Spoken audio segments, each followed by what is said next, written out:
Hey everyone, I'm Veronica Belmont. Welcome to our special Google Hangout. We are talking about, wow, I can really talk well today. Welcome to our special Google Hangout. I've been on a lot of airplanes this week. We are talking about Dust.Evolution, and I'm joined by Senior Game Director and Producer on Dust.Evolution, Dale Leary. Dale, welcome. Hey, Veronica, thanks. So, many people who are familiar with the world of Dust, they want to compare it to a traditional RTS style game, but how is Dust Evolution going to be different from that? Yeah, I think early on the RTS model was the intended target for what we wanted to do, but you know, Paolo came over and shared his vision with us.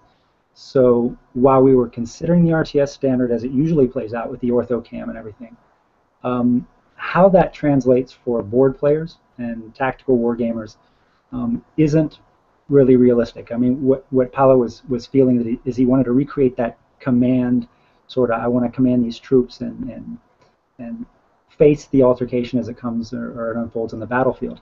So that model of poking units as fast as you can and managing resources and pushing them out isn't really a tactical model. In fact, it was hard to find any real strategy in it, other than the strategy of managing an RTS-style game that was so old school, in our opinion, that it didn't fit. So, and we're catching a lot of this in the industry as well, because an RTS is defined by being a real-time strategy game, but the camera system itself sort of has become entrenched in the way you think about an RTS with the resource management and everything else. So our RTS is different in the sense that we have almost notably no similarities to a traditional RTS. The camera system is different, the way you control your troops is different, communications is different, but that we feel is going to bring a much more compelling gameplay experience for the player. So will there be anything recognizable if you're a fan of like Age of Empires or StarCraft or something like that? Is it going to be completely different from that style of gameplay, or is it more visually different and not too different on the actual mechanic side? Completely different. It's in fact, it probably harkens a little bit more to what you would feel when playing an MMO, because you begin in a certain level, and then as your platoon grows and you become a company, and then later a battalion, and it gets a little bit complicated later, and I don't want to, lead too much in there, but as your company develops or your level goes up, so do your troops. It's basically, think of it like your gear on your armor in an MMO. So you get better, you can get better gear, and then your gear can be improved. We're This, definitely going to talk more about gear later in the Hangout for sure, because I have a lot of questions about that. But I'd love for you to be able to walk me through like the first moments of the game, because that always says a lot about what kind of game it's going to be, what the feel of the game is going to be. So can you explain like how that works and what it looks like from the player's perspective? Sure, and that involves us describing the game specifically. So it'll play first person. And we have some areas where you'll be moving back and forth with the way the camera works, but we're planning on the experience to be first person. How you interact and jump from unit to unit is what we haven't worked out with. We've gotten a lot of feedback of, hey, can you guys show us screenshots? And that's the difficult part, is that the way we handle this and the way you're moving with your platoon needs to be fully vetted before we start working out the gameplay model. So in our story and our mechanics, we have all players beginning on the shores of the Antarctic. So you come in, you've got a base commander you have to report to, and you do a couple of skirmish missions where you're sent out and you do some easy collect and return type stuff just to get them through that basic how do I control my units thing. And then from that point on, they'll be moving with their platoon and then later company as they rank up into either the single player online offline mode or into the multiplayer, which is sort of well, if I say PvP, people are going to get the wrong idea, but it's sort of like the PvP section in the center of Antarctic. It's a very big area, so there'll be a sort of a carved out place for first person players where they can move their using our troop transport system. They can move their platoon from one location to another, either for PvP play or by themselves. Gotcha. Yeah, it is kind of hard to imagine without actually being able to see what this kind of thing would look like, because I can't really tie it back to any other game that at least I've played regularly, because we're getting kind of elements of like real-time strategy, but then we're also getting elements of like first-person style Yeah, gameplay, like I action think if I adventure had to type give stuff. Yeah, I think if I had to give you a tease, I would say that there's a certain immersion you got with Call of Duty. I believe, I don't know, I think it might have been the first one where they did the D-Day when you were on the shores of Normandy. And you felt you were thrust into that moment where the bullets were whizzing by. we want that kind of immersion. So imagine that first-person Call of Duty feel, but you're with your platoon and you're seeing these giant walkers next to you. So it's very, very visceral. We like that feeling. But at the same time, we don't just want it to be a charge in and have your clash of like you would in a first-person shooter. It has to be managed. You have to sit back and you have to command. So you have to listen to your comms. You have to hear what's coming in on the radio and make choices. So the interface will change based on the decisions you have to make. I could say, can I talk about a Pip-Boy? That's another property, but everyone knows. Fine by me. Everybody knows what a Pip-Boy is, but I mean, we even thought about jumping from unit to unit using a Pip-Boy type interface, where it allows you to jump and see a point of view before making a decision. Yeah, so is it like, I'm wondering now what the decision tree looks like, because there's so many different HUD styles that you can do in a game like this, from something like a Pip-Boy to something like what's that? What's the space game? Why can't I think of the space game? Darn it! With Isaac, and everyone out there is screaming at me and trying to think what the game is. I was too scared to ever play it. Dead Space. It came into my brain. Very different GUI, actually. Yeah. Yes, they've got like a very different kind of style of running through the interface and making decisions for your character. So I'm trying to visualize what you guys have planned, but of course that's well, first off, it's the difficulties of battle isn't coming up with a strategy. It's actually dealing with change. So you have an op order. You make your mission at the beginning. You know what you're going to do, and you move in, but nothing rarely goes as planned. And in military speak, you have a frago.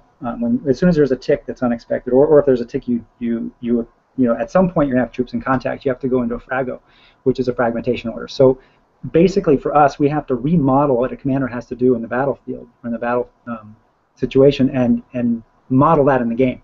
So the GUI will have to respond to, hey, you have an artillery strike planned for point X, but while you're moving down this ravine, you look to your left and you're being flanked, and here comes some tanks over the side. So you have to quickly make a call, if you have comms, back to your long-range artillery, and try to lock in coordinates and have all that. And then the level and rank of your men within your platoon will dictate how fast you can make that call and change. Is a troop already engaged? Is there a tick forward to your position, and somebody that you're playing with is already encumbered, can't get back to help you? All those things make it very, very challenging, because you're dealing with real-time problems in the middle of stuff blowing up all around you. So that's what we're trying to model. So that'd be that first-person kind of perspective. Yeah. So you're saying as your units kind of level up, they actually respond to your commands more quickly, because they have been trained. They know what to do when you start giving them commands. Is that kind of what you're getting at? That's right. Actually, you're going to level your crew. And that's a lot of these guys that play the tabletop game. They have a crew, but our rank is attached to our loader, and our tanker, and our driver, and our tank commander.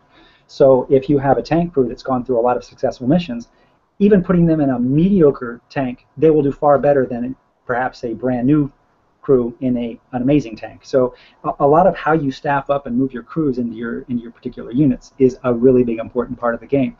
Loaders can load loaders can load a Tiger tank in 11 seconds, but a veteran loader can do it in 8.5. So he's going to get that round off faster than an anti-tank gun could, and that's the stuff we want to recreate from the World War II era, and make it true to both Paulo's vision for how technology was changing, and that's a problem, because we're also compressing history. You'll see tanks that weren't supposed to come out until 1959 sort of entering Paulo's world in 49, 10 years earlier, because you have to make the assumption that, well, they've made so much progression in technology that these tanks will become available. Well, that's something we've kind of seen in previous strategy games. I think, like in Civilization and Age of Empires, you can kind of advance your technology a little bit quicker than perhaps the time that you're actually in that moment. And also that kind of harkens back to the progression of getting like veteran units, for example. I mean, that's something, veteran units that can kind of withstand more damage and work better in battle than a traditional brand new unit. So there's some similarities there, but it sounds like there's a lot more that goes into creating these more advanced, leveled up units at your control. What happens if one of your units is destroyed? I love it, because I was going to jump back, and you talked about ballistics there for a second when you said veteran units can get hit a little bit more. In this case, they wouldn't be able to. Veteran units will be able to, hopefully your veteran unit doesn't get hit first, but you know, Otto Carius is a tank ace from World War II, and he writes that, you know, you have a line of tanks and an anti-tank shot is, or anti-tank cannon is hidden in the trees. Takes out one of your tanks in line, you basically are trying to locate him before the second round goes off, because a dead hit on a tank from an anti-tank gun does devastating damage. So we're not going to. Plus, we have to worry about gamifications. I don't want everyone to think this is going to be so realistic that you're going to get decimated in minutes. But it's really important that we do have an accurate ballistic model. So unit loss is going to be expected. What you don't want to have is crew loss. So we'll have different modes of damage. So, you know, when stuff starts to happen, everyone responds. And this is a big part of our simulations now that we're walking through or working through, is how do we make that fun? You know, it's like you have splash damage from artillery strikes, but at what point do you knock walkers off balance and have them fall down? So all of that stuff is what we've been working at in pre-production. So if a walker is basically your mechs. That's the term you guys are using for the big guys? Yeah, walking tanks. And so if you lose your unit, which is your direct question before, that's where the blueprints come in. You have a mobile garage that follows you. You use those blueprints to rebuild the units or requisition when they come in. So as long as you hold the blueprint, you can replace that unit before the next mission. You can't do it within the same mission itself. Gotcha. What you're hoping for is an indirect hit. Your crew gets out, gets away, and you lose that unit for the one mission, but you get your veteran units or your veteran crew stay with you. So speaking of missions, what is the mission system like? Is it like a quest-based mission system, or is it something more, you know, have you done something differently there? No, it's a quest-based system. It's quest-based mission system, and it's aimed at gear, of course, and the advancement of the storyline. Both the single player and the multiplayer will have, well, the multiplayer has the overarching country because the faction conflicts will develop the story further. So what we want to do is have the players faction, how well they're doing or how poorly they're doing, impact the story that follows on, that he's weaving into the country, which he's very good at, and the guys over at Dust Studio. But we also want to have the single player have an effect on that as well. So the missions, there's different kinds of missions. If you do a recon mission or an espionage mission, you can pick up documents, which you get enough of those, you earn the blueprints, which give you the gear. Okay, so then we have this whole like gear acquisition that we're working on throughout the game. So you want to acquire these blueprints, and you want to get what other kinds of gear can you get within the game? Is it like battle units themselves, or is it weaponry, or what are we looking at? There's shop upgrades. Your mobile garage will get upgraded. We've got direct unit upgrades, ammunition upgrades. Speed of how fast that unit can get back into production. Like if you do a back-to-back mission, your unit's not going to be ready. So if your tank needs to be rebuilt, you have to have the steel, and you build that through. So all of those things can be upgraded, and those will be earned. Gotcha. So what is what are we looking at in terms of how many units you can have in any kind of given battle? What's the scale of this thing? Are we going to have like 5 mechs? Is it going to be like 1,000 mechs? Like what are we talking about here? Yeah, scale we haven't locked in yet. We know that early on, Paolo and I saw eye to eye on this. We're like, you know, tanks can actually take out other tanks in 1.5 kilometers. So all of this stuff you see on a lot of games where you're looking at maybe 300 yards, you know, we need to push that out to 2 kilometers, so they're taking each other out at long distance, which creates a vastly larger terrain system. And then that, of course, creates opportunities to have more players. But we've got a load situation where we got to look at load balancing and all of that. And to go back on a point you just made about gearing, you said one of the things you'll be doing is gear acquisition. Yes, I think that's the player side of us. We want to get better gear. We want those cool shoulders and the cool helmet, right? So we're going to want the cooler walkers, but it's also about your own rank. So you've got to successfully do these missions and get ranked up, because you can't get a certain grade of tank until you have the rank to have that in your company. No one's just going to give this green, you know, first sergeant a massive super tank and say, here, go run your mission. So that's something like the MMO. Again, you're going to come up through it, get to the rank, you can have that big helmet and get to wear it. Yeah, so if you get a great piece of armor in the single player mode, or when you're doing your single player stuff, is that going to translate over into multiplayer? Can you use gear across those different play styles? Absolutely, yeah. That's very important. That wherever you've gotten your platoon to, you're going to naturally want to take missions because we're not going to be doing the basic experience level. You're going to take missions that are at your rank, and you're going to successfully complete them. It's not like you're going to run around and collect experience points. Mm-hmm. So doing easy missions aren't going to help you because they're not going to be assigned to you. So when you go to your base commander and say, "Hey, I'm at the front," and like a multiplayer mission, basically, the missions that will be given to you are going to be according to your rank. You have this skill level, so you should be accomplishing this for us.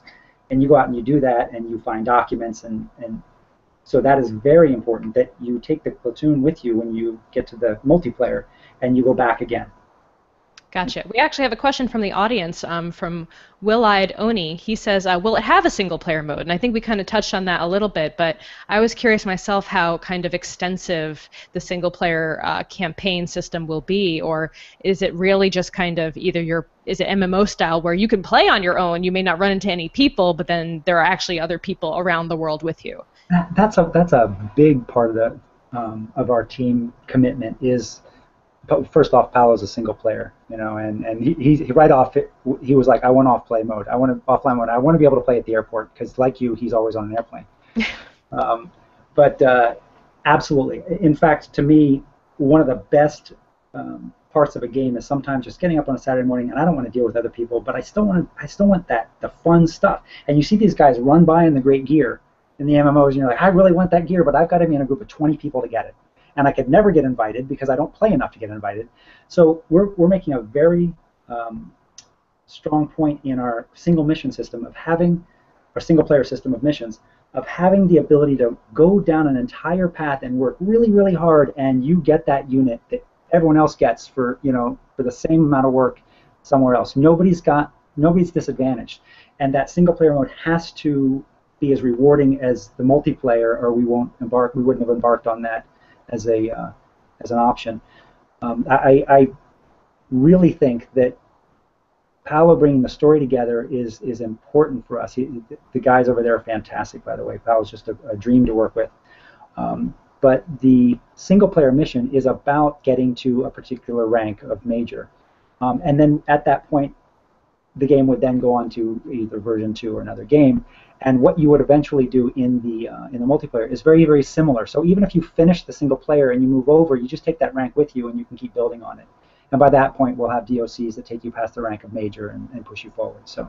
Is that almost too much of a level playing field? It feels like it's almost too even. I guess maybe I'm just coming from the MMO world where, you're constantly striving to have the best stuff and be better than the next guy and be more overpowered than the next mage and whatever else you're trying to achieve in that certain farming rep or whatever. I got it. I think that a lot of games, Veronica, you decide how you want to play. They say that. In a very new, a great game that just came out recently. It's been out now about 6 months. Said that as well. It was an MMO. You can play any way you like, and we have something for you. But you really don't. You get at some point you say, I can't get there that fast because I'm not a multiplayer. That single player is always punished. And I love multiplayer as well. There's value in it. I just think that if you think about it well enough and you plan your missions correctly, you can get the same thing. You can get that rush that you get from watching a lot of people playing by yourself. Because maybe a guy wants to do a bunch of recon missions and collect those documents. That's the way he likes to play, so he gets the great gear that way. I don't think it levels the playing field to the point where it takes the fun away. It just allows options. And if you can go back and forth, you can find what's right for you and enjoy it. All right, fair enough. I buy that. So unit-wise, can you trade units? Can you share with your friends? Can you do stuff like that in the game? No, we early on. First we have this. We have currency for purchase, and you'll probably want to dive into that because you see it around on the internet being talked about. But no, to control farming and driving up the cost of units and having all that imbalance, you can't. That's the one thing you can't do, or you would never be able to protect the players against that occurring. Okay, so you did mention currency. Is that a microtransactions kind of thing, or is that in-game currency? What are you referring to there? That's in-game currency, not microtransactions. This is not the the clans. The Not clan Team model. Fortress. Yeah, it's not that model, and it's not a pay to play or pay to win. We there's a there are people out there that don't have as much time as everyone else, right? So we got to deal with it. You and I are on the plane, on planes a lot, or moving around a lot, very busy, but we love to play. We wanted to give those people an option to be able to do things, but not buy the gear. You should still have to put in the time playing the game. You should still have to have good strategy. You can't do anything on a battlefield that money can buy that makes you better than someone else. You just can't, since you can't get the gear, it doesn't make you a better strategist or tactician. So you have to make the decision on the battlefield. If you lose, you lose.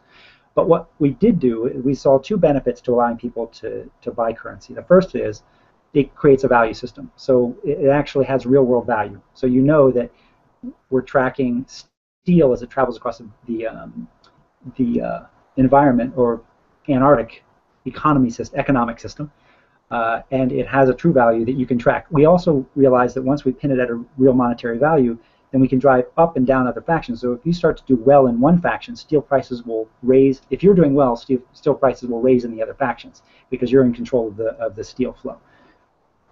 And this can get very, very complicated, but we thought that the injection of real money gave it a hard value where a person could say, oh, I know that that's worth a lot, for one. And then second, the only thing you can really buy with your money is is used to fight. So you can buy steel, you can buy fuel, water, and the things you need. It doesn't help you on the battlefield. It helps you play more if you'd like. It can give you an edge, I guess, if you were to say that if you buy a whole bunch of it, you can play a lot and get better. You could say that. And there'll be some things you can get, but some things will be allowed purchase through, like the war bonds, which we could talk about if you'd like, could give you gear, but none of that gear will ever be as good as what you can earn in gameplay. So there's a whole separate economic system going on inside this game as well. There's like supplies, like supply and demand, it sounds like. Is there like a stock market effectively? Yes, basically. Yeah, but there won't be in-player trading driving it. It'll be missions driving it. So if you have an import for access, ingress of some materials, raw materials, and you capture that port, it strains the Axis economy. It strains their operations. They can't put out units as fast because their steel supply has been cut off until they run missions to get that back. And that's part of the fun, is that you're going to be able to drive the other set out of petrol, and they can't run their tanks because they got to run on VK, or vice versa. So you could basically like tank the other faction's economy basically and make them go broke? Absolutely. Are you guys going to buy them out? Is that when the war bonds come into effect? Like, let's not go that far, but it should be. Honestly, it should be that cool, right? You're sitting here thinking that sounds pretty cool. That's what we're after. All right. Yeah, I am thinking, and then my part of my brain is like, this also sounds kind of complicated. Our job is to do the complicated stuff in the background, and just make it all make sense and be fun to play. Gotcha. So yeah, let's talk about the war bonds, because you did mention those, and we didn't really dive into those too much. So is that something you buy or pay off with in-game currency, or how do those affect your acquisition of units and gear and all that stuff? Yeah, there are trigger moments that you're allowed to buy war bonds. So someone can't come in and rampantly buy a whole bunch. And it's when you successfully accomplish certain things a certain way, you have access to purchasing war bonds with in-game currency. On our Kickstarter right now, we're giving away war bonds as a something that's just fun, but we're not going to be able to buy those later in the future. And war bonds are basically, think of them as chests that you put money in. You're going to always get your money back, but sometimes there'll be something extra. So you get that moment of legendary loot drop, and it just gives you that rush that you get. It's all part of video games, right? So, and war bonds just make sense for the era, and it's a fun aspect. And you also, theoretically, you're investing in war, and you're in war, so you get a return. You put in $1 million, you get 1.1 million back. Fantastic. So let's talk about your background a little bit, because I know you've done some pretty interesting things throughout the course of your career. Like I saw that you did some work for the Department of Defense. Has that informed any of your gameplay creation at all? Yeah, it gave me a familiarity with command. So my actual development was on command situation awareness stuff. You can tell me, but then you'd have to kill me.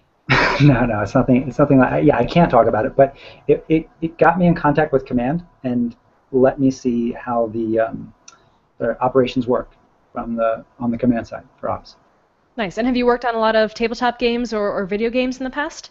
Simulators and some video games, mostly B2B. We did one. I did one for Siemens quite a few years ago. You're probably still in junior high school. Uh, and that was probably the hardest project I've ever. Well, aside from the defense, that was probably the hardest project I ever did. Nice. And we have another question from the audience. Ronald Minch wants to know, will we see Veronica in the game or doing a commercial for the game? You tell me. Ronald, if you want it, we can see if we can make it happen somehow. We'll see. We'll put the notice out there. Well, Dale, thank you so much for hanging out with me on this Google Hangout today. And so people can follow the game at twitter.com/Dust.Evolution, and there's the Kickstarter, of course, which I'll link to on the YouTube video description if people want to support the game and follow its progress. Is there anything else you wanted to add before we go? Nope. That sounds great. All right, Dale, thank you very much, and we'll see you guys over on the Kickstarter. Thank you. Good. Take care. Bye.